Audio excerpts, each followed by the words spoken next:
अगला टॉपिक है हमारा इस चैप्टर के अंदर new laws to protect the environment. कहने का मतलब यहाँ पे ये है कि हमारे वातावरण को, यानी कि हमारे आसपास जो वातावरण है, जो इन्वायरमेंट है, उसको बचाने के लिए, उसको प्रोटेक्ट करने के लिए हमारे पास कुछ नए नियम कानून होने चाहिए। ठीक है, क्योंकि आपको पता है आज कितना ज़्यादा पोल्यूशन फैल रहा है, कितना ज़्यादा नए नए गाड़ी हमारे मार्केट में लॉन्च हो रहे हैं। हर आदमी का आज सपना है कि हमारे पास एक कार होना चाहिए। कहने का मतलब ये है कि जितने ज़्यादा कार होंगे उतना ज़्यादा पोल्यूशन होगा, है ना। जितने ज़्यादा फैक्ट्री होंगे उतना ज़्यादा आपको पोल्यूशन का सामना करना पड़ेगा। तो कहने का मतलब है कि डायरेक्टली असर किस पे पड़ेगा? इन्वायरमेंट पे पड़ेगा। तो किस तरीके से इस बदलते हुए समय में हम लोग अपने काम को भी निकाल ले और इन्वायरमेंट को भी खराब ना होने दें, कैसे ये काम हम लोग कर सकते हैं, वही हम लोग इसके अंदर पढ़ेंगे। तो इसमें पहला पॉइंट लिखा हुआ है, in 1984 there were very few laws protecting the environment in India. कहने का मतलब यहाँ पे है कि 1984 तक हमारे इंडिया में इन्वायरमेंट को बचाने का जो नियम कानून था ना, वो बहुत ही कम थे। मतलब क्या हुआ इसका कि 1984 तक इन्वायरमेंट को प्रोटेक्ट करने का नियम कानून, तौर तरीका जो भी था हमारे पास, वो बहुत ही कम था। उससे केवल काम नहीं चलने वाला, क्योंकि आज हमारा समय क्या हो रहा है, लगातार बदल रहा है। इन्वायरमेंट में पॉल्यूशन बहुत ज़्यादा फैल रहा है। तो क्या वही 1984 वाला नियम कानून आज लागू हो सकता है क्या? बताइए। 1984 में जो नियम कानून बने होंगे इन्वायरमेंट को बचाने के लिए, क्या वही सेम नियम कानून आज भी लागू हो सकता है? नहीं हो सकता। आज क्यों नहीं हो सकता? क्योंकि आज हमारा समय बदल चुका है। आज हम लोगों को नियम कानून अलग प्रकार की जरूरत है, जो कि सख्ती से पालन हो सके। ठीक है, क्योंकि आज हमारा समय बदल रहा है पूरी तरीके से। खैर, इस आगे देखते हैं क्या लिखा हुआ है। The environment was treated as a free body and any industry could pollute the air and water without any restrictions। उस समय पे क्या होता था 1984 के आसपास, 1984 के आसपास एकदम इन्वायरमेंट को ना लोग एकदम फ्री बॉडी की तरह मानते थे। फ्री बॉडी मतलब जो फैक्ट्री से निकालना हो निकाल दो, जितना ज़्यादा पोल्यूशन करना है कर दो, कोई बोलने वाला उस समय पे उतना नहीं था। यानी कि उस समय पे हमारा गवर्नमेंट भी उतना एक्टिव इन्वायरमेंट को लेकर नहीं था। कहने का मतलब यह है कि उस समय पे लापरवाही पूरी तरीके से देखने को मिलता था इन्वायरमेंट को लेकर, कि हाँ ये कंपनी, और आपको पता ज़्यादातर फैक्ट्री ही इन्वायरमेंट को गंदा करती है। धुआं निकालकर, केमिकल को इन्वायरमेंट में फैलाकर, पानी में जहरीला एसिड छोड़कर, इस तरीके से। ठीक है, तो उस समय पे कोई भी फैक्ट्री कुछ भी अपने फैक्ट्री से बाहर निकाल रहा था, पोल्यूशन फैला रहा था, कोई उसको रोकने वाला नहीं था। इससे क्या हो रहा था, इससे हमारा हवा और पानी दोनों खराब हो रहे थे, और उसको कोई रोकने वाला उस समय पे नहीं था। यानी कि गवर्नमेंट भी उस समय पे उतना ज़्यादा एक्टिव नहीं थे। ठीक है, आगे, our rivers, air, ground water was being polluted and the health of people disregarded। मतलब ये हो गया कि उस समय पे हमारा चाहे नदी हो, नाला हो, गली हो, या फिर हवा हो, नीचे अंडरग्राउंड का वाटर का बात हो, हर जगह पर पोल्यूशन फैल रहा था। और भाई हर जगह पे पोल्यूशन रहेगा तो ऑब्वियस ये बात है, लोगों का जो हेल्थ है तुरंत बिगड़ जाएगा। आप जो पानी पियोगे उससे तुरंत बीमार पड़ जाओगे, क्योंकि उसमें पोल्यूशन फैला हुआ है, केमिकल मिले हुए हैं। तो कहने का मतलब है उस समय पे हमारे इन्वायरमेंट को लोग कुछ समझते ही नहीं थे। एकदम फ्री बॉडी, मतलब जो करना है करो आप इसके साथ, पहले ये लोग समझते थे। आगे बढ़ते हैं। The environment is something that people generation to generation will share and it could not be destroyed for industrial development. अच्छा एक बात बताइए, क्या इन्वायरमेंट किसी एक ही जनरेशन के लिए है क्या? बिल्कुल भी नहीं। जैसे ये जो हमारे आसपास वातावरण है, इसका इस्तेमाल हमारे दादा ने किया होगा, उनके भी पिता ने किया होगा, उनके भी पिता ने किया होगा, उनके भी पिता ने किया होगा। कहने का मतलब ये है, ये इन्वायरमेंट किसी का प्रॉपर्टी नहीं है, बल्कि ये सबके लिए बराबर है। इसलिए इसको बचाना भी जिम्मेदारी क्या किसी एक का होना चाहिए या सबका होना चाहिए? और वैसी बात है, इसको बचाने का जिम्मेदारी सबका होना चाहिए।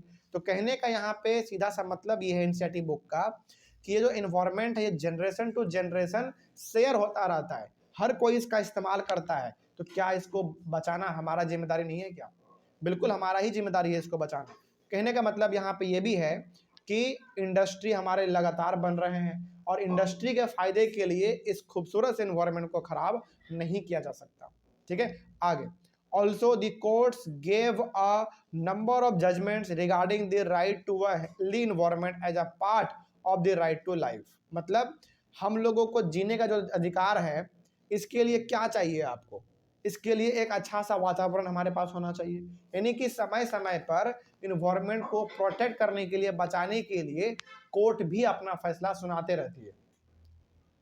जब भी मामला गंभीर हो जाता है उस समय पे कोर्ट हम लोगों को डायरेक्टली एडवाइस देती है कि अपने इन्वायरमेंट को बचाओ, पॉल्यूशन कम फैलाओ, क्योंकि कोर्ट का बात हर किसी को मानना पड़ेगा।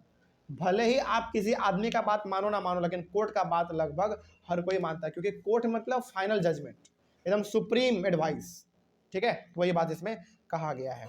आगे है, in Subhash Kumar versus state of Bihar 1991 the Supreme Court said that the right to life is a fundamental right under Article 21 of the Constitution। अब देखो यहाँ पे ना एक केस के बारे में जिक्र हो रहा है, Subhash Kumar versus state of Bihar, यानी कि सुभाष कुमार एक इंसान था, उन्होंने केस बुक किया था किस पे पता है? बिहार गवर्नमेंट पे। सोचो, और ऐसा है हम लोग कर सकते हैं, मतलब यदि आपको किसी गवर्नमेंट से समस्या है तो आप डायरेक्टली उसको सुप्रीम कोर्ट में या फिर हाई कोर्ट में उसको आप केस बुक कर सकते हो उसके खिलाफ। तो यहाँ पे एक केस का बात हो रहा है, Subhash Kumar versus state of Bihar, मतलब यहाँ पे केस किसके किसके बीच में है? सुभाष कुमार के बीच में और गवर्नमेंट ऑफ बिहार के बीच में केस चल रहा था। कब? 1991 का बात है। उस समय पे सुप्रीम कोर्ट ने यह कहा कि राइट टू लाइफ जो है ना वो एक फंडामेंटल राइट है हमारा। कहने का मतलब ये है कि जीने का अधिकार सबको है, और जीने का अधिकार सबको, इसका मतलब क्या है? जीने के लिए आपको क्या चाहिए? एक सुंदर सा वातावरण चाहिए, साफ वातावरण चाहिए। तो वातावरण को लेकर ही एक केस हमारा चला था सुभाष कुमार के बीच में और गवर्नमेंट ऑफ बिहार के बीच में, क्योंकि उस समय पे गवर्नमेंट ऑफ बिहार बहुत ही ज़्यादा लापरवाह तरीके से काम कर रही थी। कोई मतलब कोई नियम कानून नहीं, कोई भी पॉल्यूशन कुछ भी फैला रहा है, इसलिए बुरा लगा सुभाष कुमार को, तो उन्होंने एक केस बुक किया सुप्रीम कोर्ट में, और सुप्रीम कोर्ट ने फिर कहा कि भाई इन्वायरमेंट है, सबको, सबके लिए इन्वायरमेंट है, सबको इसको मिल के बचाओ। ठीक है, ये चीज़ था हमारा। और ये हमारा जो राइट टू लाइफ है ये हमारा फंडामेंटल राइट है, मतलब ये हमारा अधिकार है जीने का। ये कहाँ पे लिखा हुआ है हमारे कॉन्स्टिट्यूशन में? हमारे कॉन्स्टिट्यूशन में आर्टिकल 21 में लिखा हुआ है, मतलब कि चैप्टर नंबर 21 में लिखा हुआ है। आप इसको ऐसे भी समझ सकते हैं। आगे, it includes the right to the enjoyment of pollution free water and air for full enjoyment of life। तो ये जो केस था सुभाष कुमार का और स्टेट ऑफ बिहार का, इसमें ये बताया गया कि हर आदमी का ये अधिकार है कि वो पॉल्यूशन फ्री पानी को पी सके, पॉल्यूशन फ्री एयर को आप मतलब कि पॉल्यूशन फ्री इन्वायरमेंट में सांस ले सके।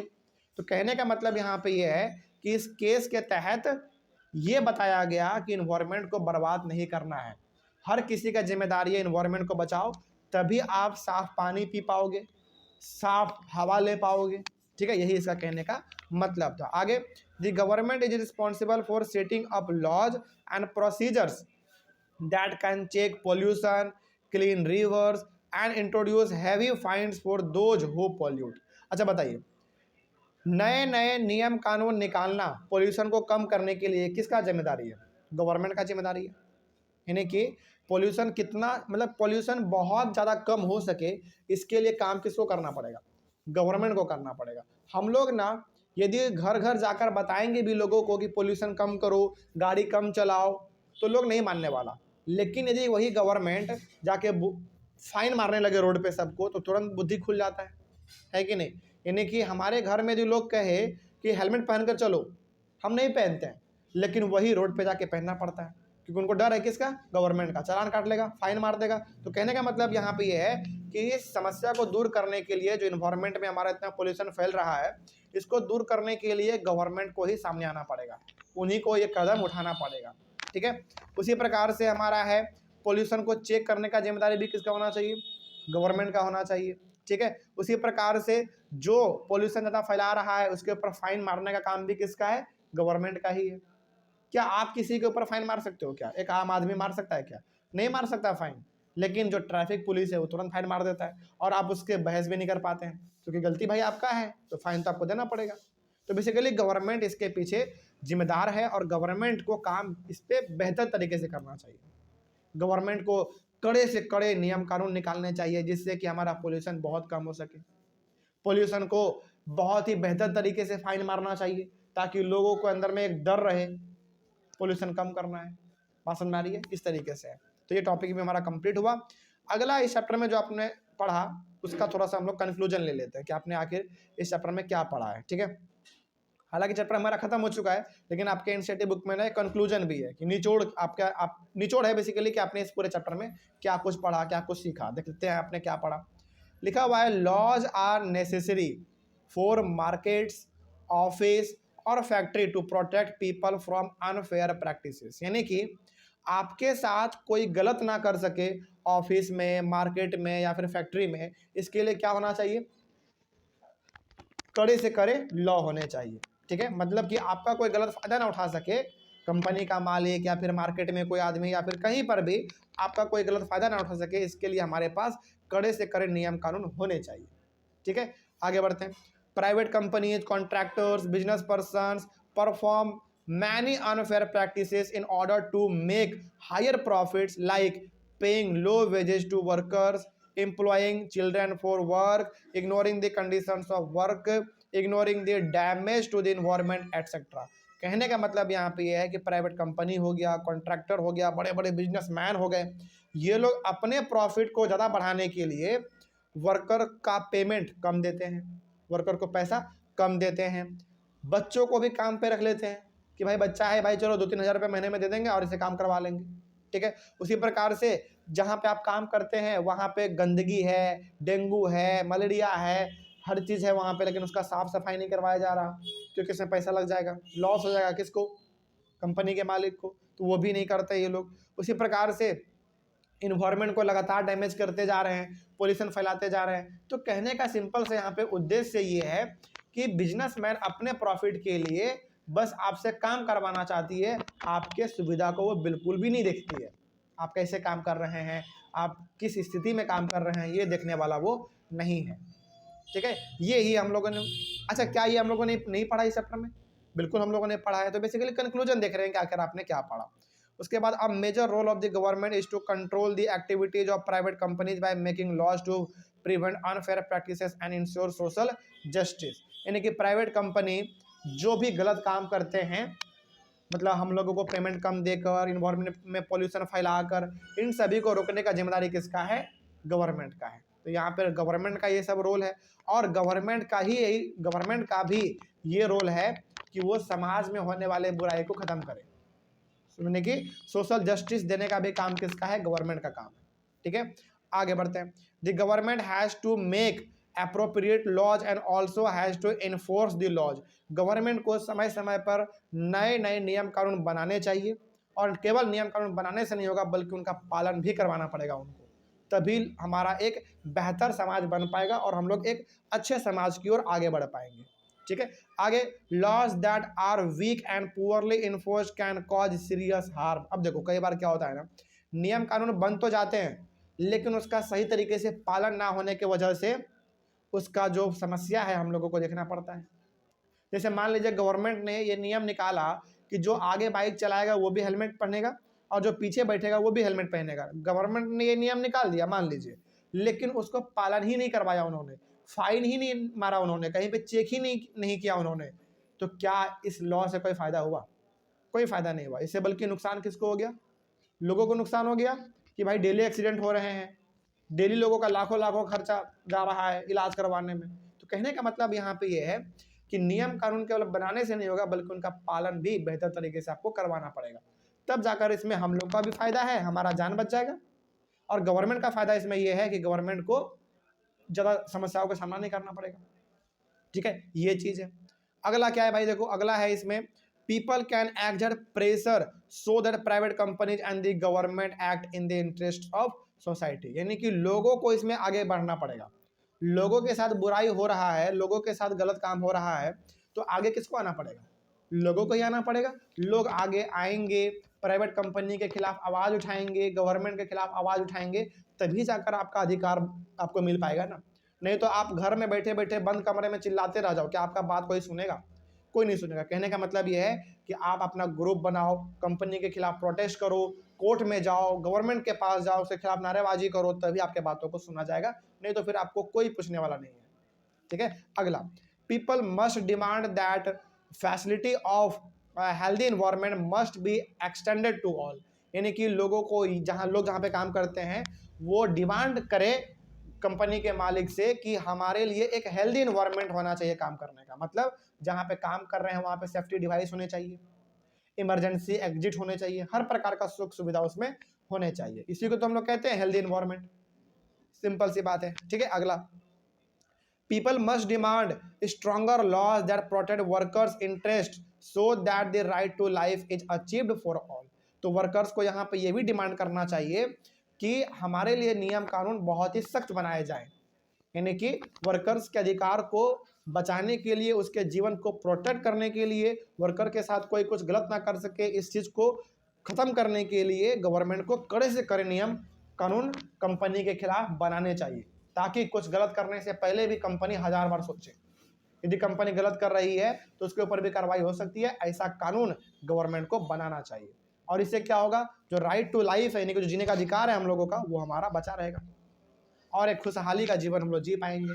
इस तरीके से यह टॉपिक भी हमारा कंप्लीट हुआ, और यहीं पे हमारा इस चैप्टर का दी एंड होता है। क्या इस चैप्टर में कहीं पर कोई दिक्कत आप लोगों को? चलिए, ऑनलाइन वाले बच्चे कहीं पर आपको कोई दिक्कत रहा होगा तो आप लोग एक बार कमेंट कीजिएगा, आपके कमेंट का जवाब दिया जाएगा।